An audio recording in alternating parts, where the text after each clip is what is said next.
Merry Christmas, ladies and gentlemen. Welcome to the channel. If you don't celebrate Christmas, happy holidays. We need help. We need to save Christmas. This month on chess.com, they released Christmas bots.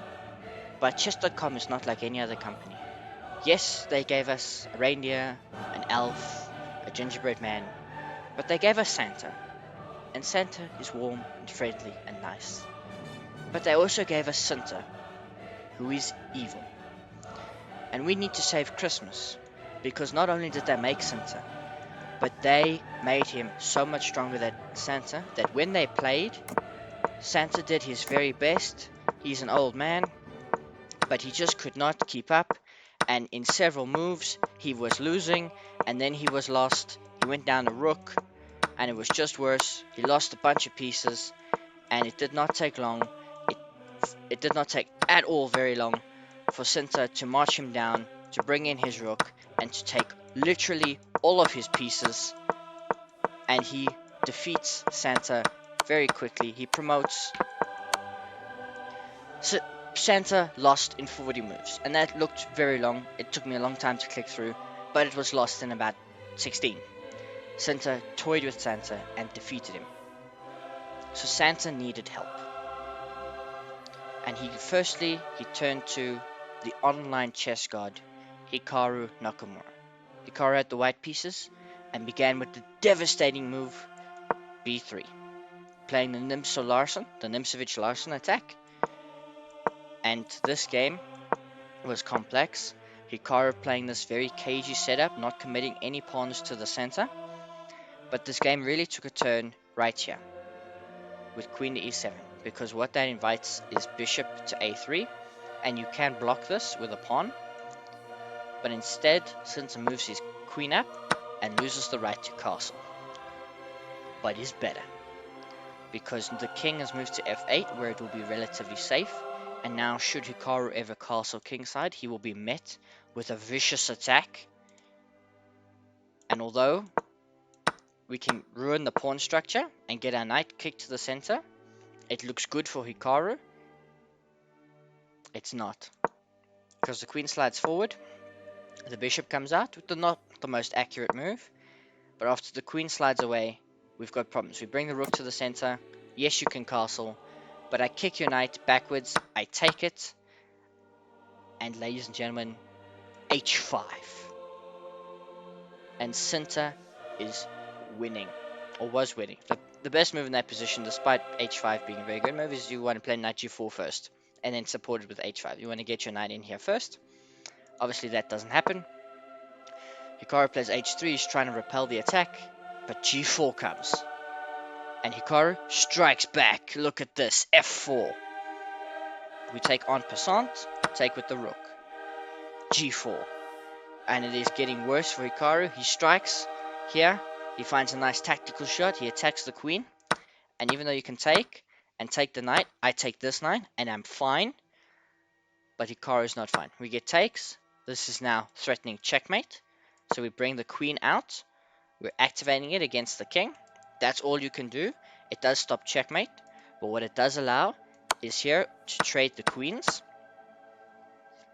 And Hikaru is now down 2 pawns. The only thing he's got is he can try and attack this king.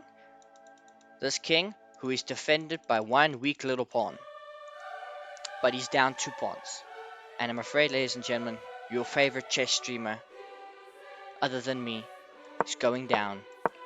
As he tries his best to defend this, he nearly gets a repetition. But it's a trade of the rooks, and he gets marched down the board. That pawn just keeps going. Even though you can win the one, that pawn makes it to the end. And Sinta does his evil thing where he toys with his opponent again. There was no need to do any of this on the queen side. You bring the king forward. And here, you bring the king, you checkmate. But no. We must march down the c-pawn to the end of the board. And now, we trade the rooks. We win the rook. We give a check. And we checkmate Hikaru Nakamura in 54 moves. That means, ladies and gentlemen, there is only one man who can save Christmas. His name is Magnus Carlsen, or Magnus Carlsen Spot. And not only will he have to save Christmas, he will have to save it with the black pieces. We gave Magnus black, Sinta finally gets white, so let's look what he does. What he does is fairly simple. He plays e4, and we get c5 from Magnus. Magnus going for the Sicilian. There's only one way to win. Knight to f3, e6, so we're opting for this Sicilian, d4. And here Sinta taunts Magnus. He says, tonight shall be the silentest of all nights. Magnus will not let that go by. He takes, and we get this.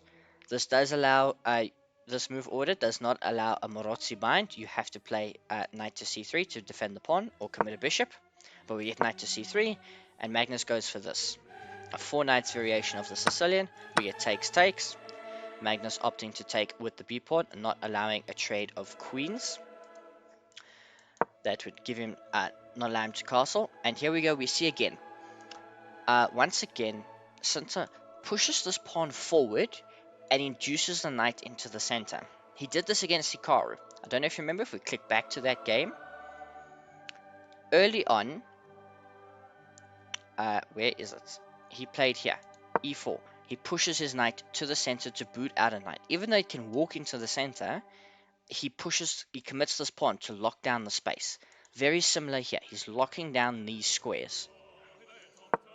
Magnus's knight jumps to the center, and this one, look here, goes here, and we're looking to get in at these 2 squares that we just secured for ourselves.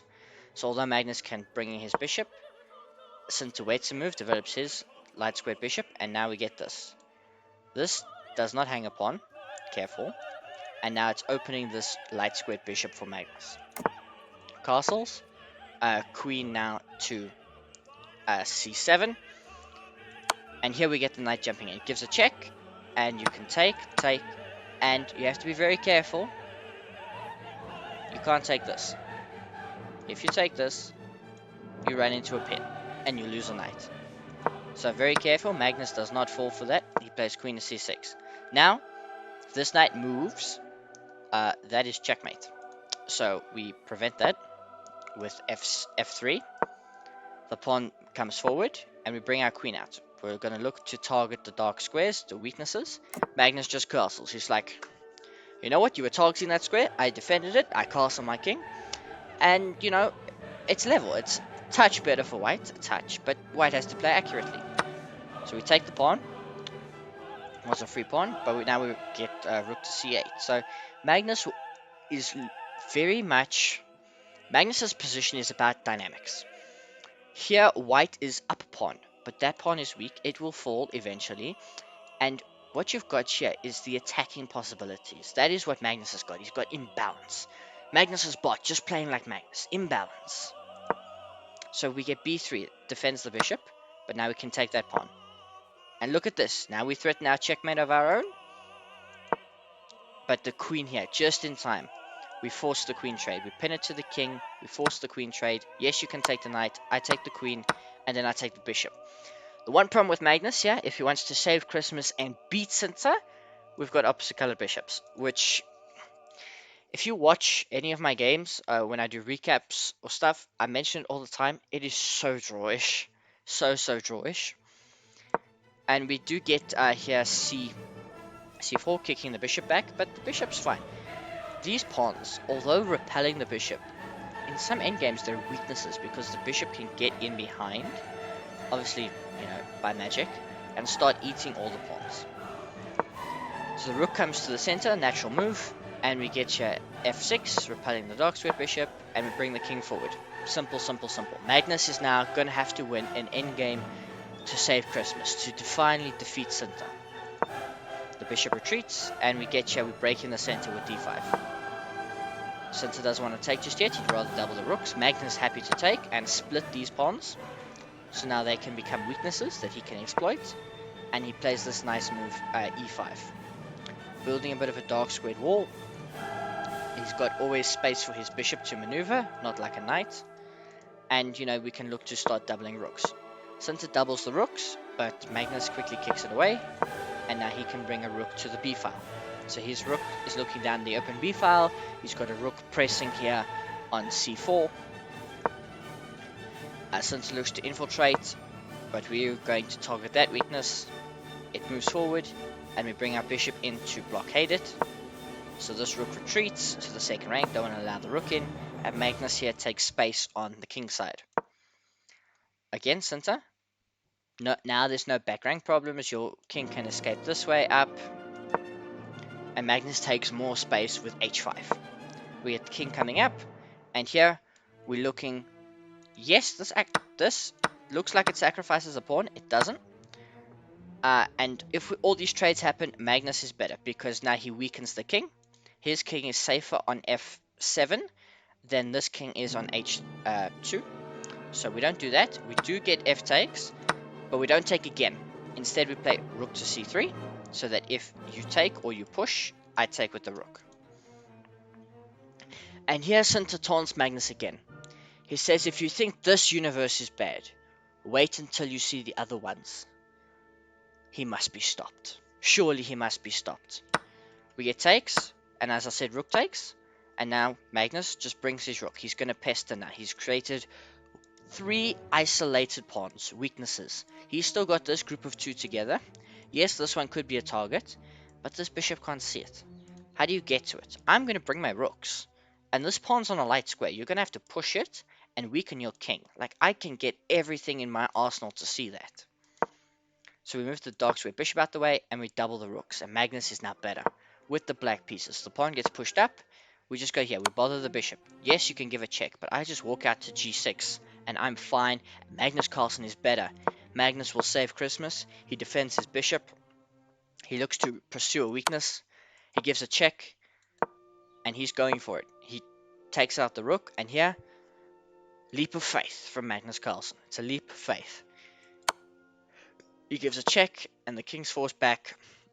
He's gonna leave his king alone with these 2 very angry towers and sacrifice this pawn as he gives another check, and he brings in the second rook. He is gonna find a mate for this king, and Sinta will have to try and find something, but his king will be safe. Magnus's king will be safe.